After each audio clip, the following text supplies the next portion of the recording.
আসসালামু আলাইকুম। আমি এখন আছি কম্বোডিয়ার জাতীয় ইনডোর স্টেডিয়াম,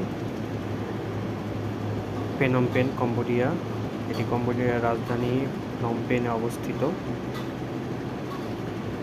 আপনারা কম্বোডিয়ার জাতীয় স্টেডিয়াম, ইনডোর স্টেডিয়ামে যে খেলাটি দেখতে পাচ্ছেন, এটির নাম হচ্ছে কম্বোডিয়ার ল্যাঙ্গুয়েজে খেমার রেসলিং। এখানে আন্ডার এজের বাচ্চারা খেলছে। আজকে তাদের চ্যাম্পিয়নশিপ 2026। এখানে খেলছে মালয়েশিয়া এবং কম্বোডিয়া। আমরা এই খেলাটি দেখতে এসেছি। মূলত আমরা কম্বোডিয়া ঘুরতে এসেছি, তবে হঠাৎ করে চলার পথে স্টেডিয়ামের বাইরে দেখলাম কম্বোডিয়া এবং মালয়েশিয়ার আজকে ফাইনাল চ্যাম্পিয়নশিপ, মানে আসিয়ান অঞ্চলের। সো তখন আমরা স্টেডিয়ামে ঢুকলাম এবং একটি সিট নিয়ে খেলাটি দেখতে বসলাম। তো অপেক্ষায় আছি কম্বোডিয়া না মালয়েশিয়া উইন হয়, তার অপেক্ষায় আছি, দেখতেছি। এটি হচ্ছে খেমার নামের খেলা।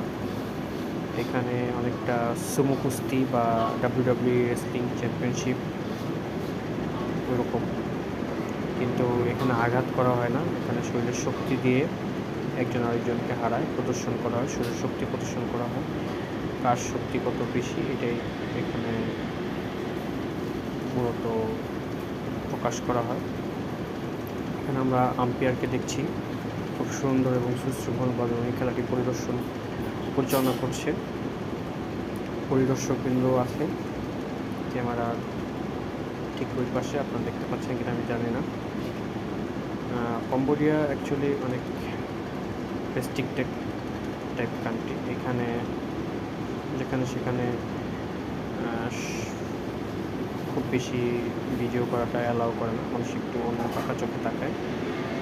তাছাড়া কম্বোডিয়ার সবচাইতে যেটা মিল পাবেন সেটা হচ্ছে কম্বোডিয়া এবং Bangladesh almost same, no system country. এখানে খেলার ফার্স্ট অর্ধ শেষ হলো। এখন একটা বিরতি হবে, তারপরে সেকেন্ড অর্ধে খেলা হবে। আমরা দেখতে চাই ফার্স্ট অর্ধে কে ভালো করলো। ফার্স্ট অর্ধে সম্ভবত কম্বোডিয়ান ছেলেটি ভালো করেছে, এই জন্য তাই সে তার বেল বাঁধছে। তার বেলটি লুজ হয়ে গেছিলো, নতুন করে